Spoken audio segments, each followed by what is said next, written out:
You've heard of the golden horn of plenty, traditional symbol of prosperity and of good things bestowed upon mankind.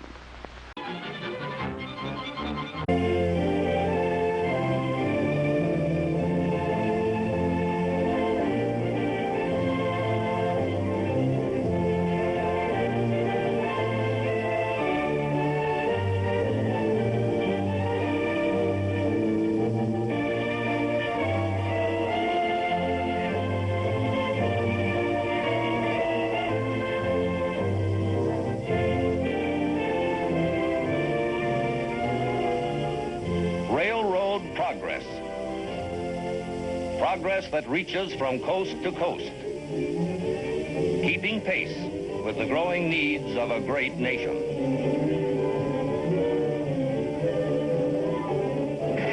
Progress is writing a new chapter in railroad transportation.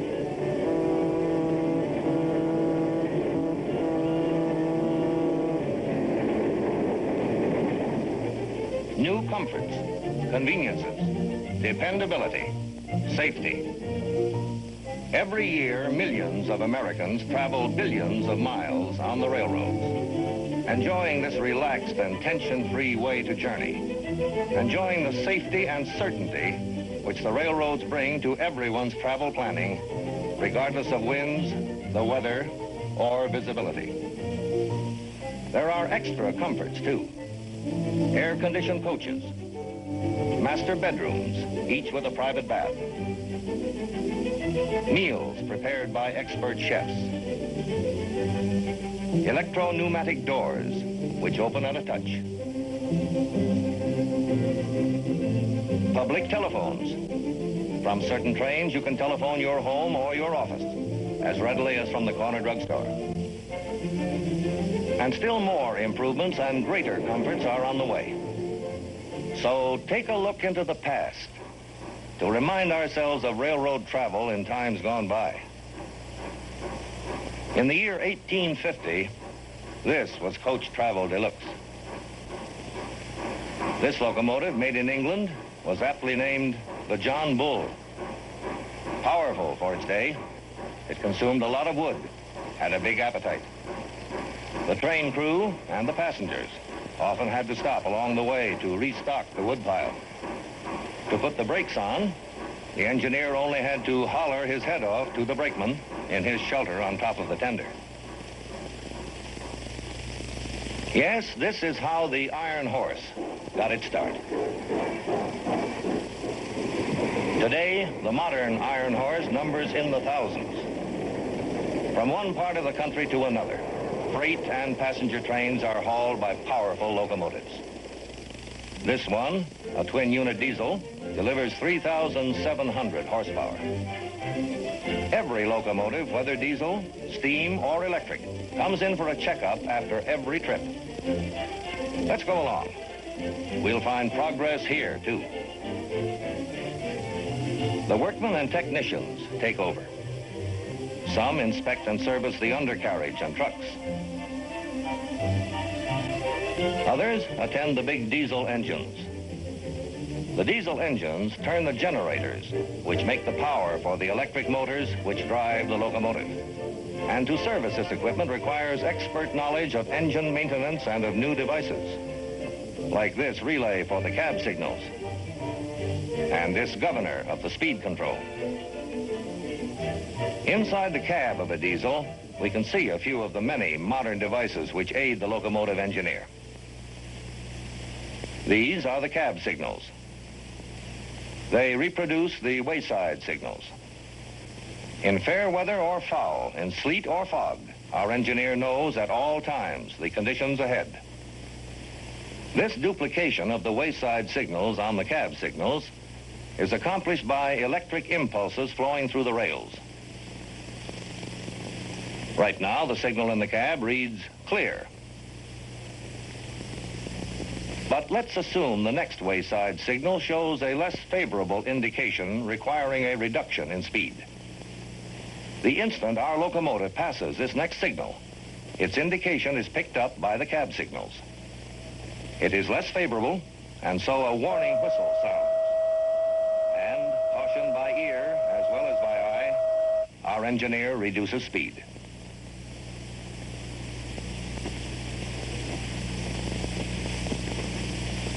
These are his controls: the throttle and the air brake, and their function is obvious.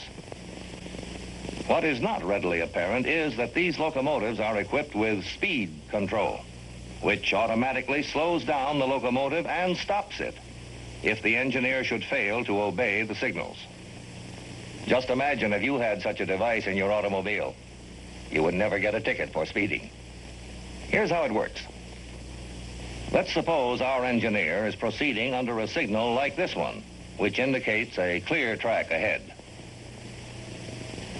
Now, a less favorable signal appears, instructing him to slow down and prepare to stop. Our engineer has 6 seconds to take action. If he fails to act, the automatic speed control takes over and stops his train. But seeing is believing, so we'll take a demonstration ride. It's raining, but visibility, good or bad, has no effect on the cab signals and speed control.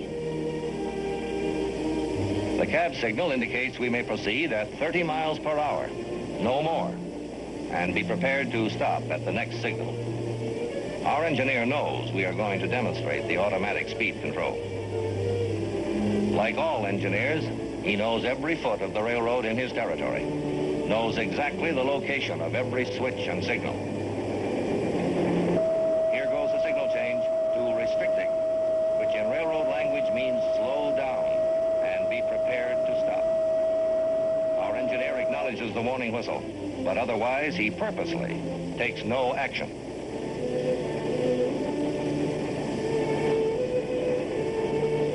There goes the automatic speed control.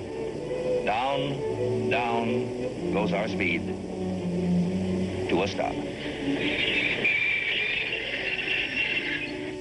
Another feature of this safety device is this tape, which furnishes a graphic record of the actual speeds maintained during the entire trip.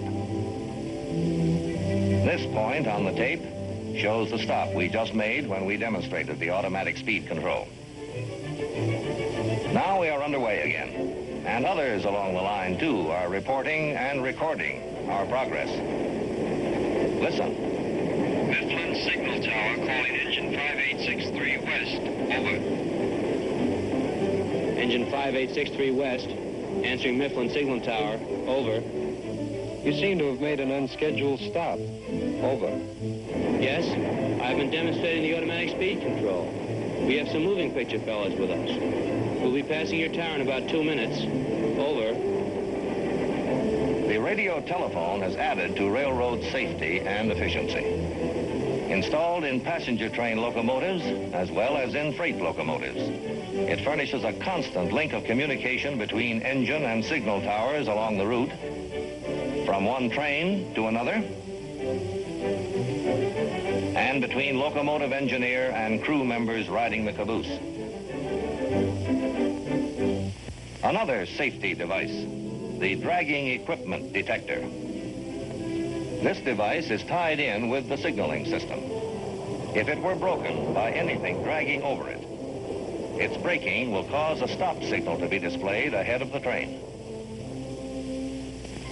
Work on rail and roadbed is another chapter in railroad progress. Pulling spikes, driving spikes, taking up on bolts and nuts, adjusting rails, tamping ballast. All these are important steps in maintaining a safe roadbed for a smoother, more comfortable ride. But it takes the know-how of trained men and a lot of special machinery and equipment. Here is a whole train of specialized equipment for cleaning ballast. A good, safe roadbed depends on clean ballast to provide proper drainage. So these big diggers pick up the ballast for a thorough cleaning.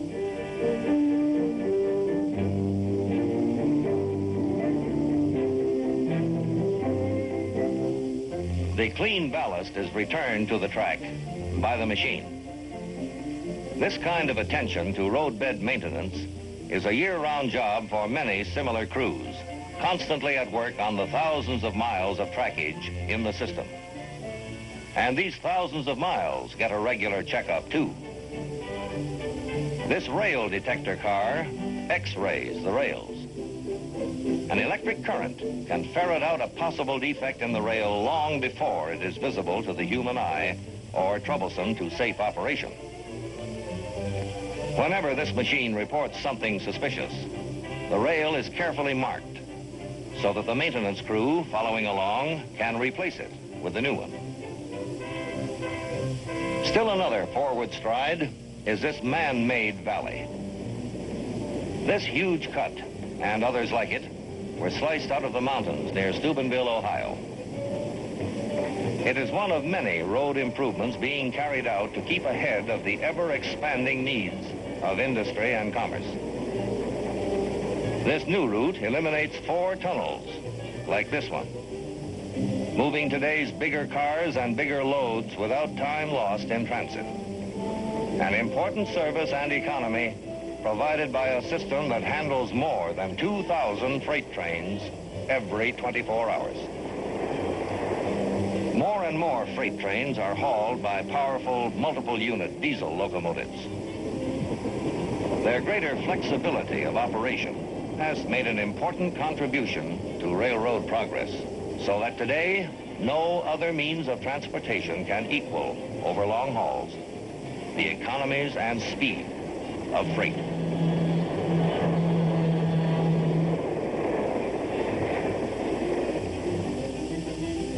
The call for increased facilities, for more rolling stock, is something the railroad anticipates. This reserve capacity is being increased. New freight cars are coming off the line in ever-growing numbers. Hopper cars, boxcars, flat cars, roomier passenger cars, more luxurious appointments, more of the things that make railroad travel enjoyable, even buying your ticket and making a reservation. Here at Pennsylvania Station, New York, you will find a device we all have wished for, a device to speed our reservations. Yes, on the Broadway Limited to Chicago, leaving next Monday, a bedroom. Your ticket clerk simply dials a number, and a new kind of recording machine tells him instantly what kind of space is still available. Listen. Broadway Limited Monday, space still available. Roomettes, 1 drawing room, bedrooms. Yes, there is a bedroom available. Let's see how fast this reservation is put through. On this box, the ticket clerk sets certain dials. And then, presto, a message giving date, destination, and space desired goes out by wire and is received in the reservation department. At the same time, an electric file is set in motion, which finds the correct space index drawer, brings it out automatically for the reservation clerk.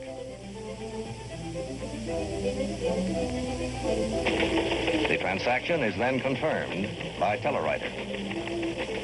This new system is now being installed in many of the principal cities along this railroad. Yes, there is always something new coming along in railroading. New services, new conveniences for millions of Americans, old and young, eager to travel, eager to ride on some of these famous trains. The Broadway, the Spirit of St. Louis, the Trailblazer, the Iron City Express, the Pittsburgher and the Clevelander, the Statesman and the Senator, the American, the Jeffersonian, the Liberty Limited, the Congressional, the safe way, the sure to go and sure to get there way, to see America and to see our nation's capital.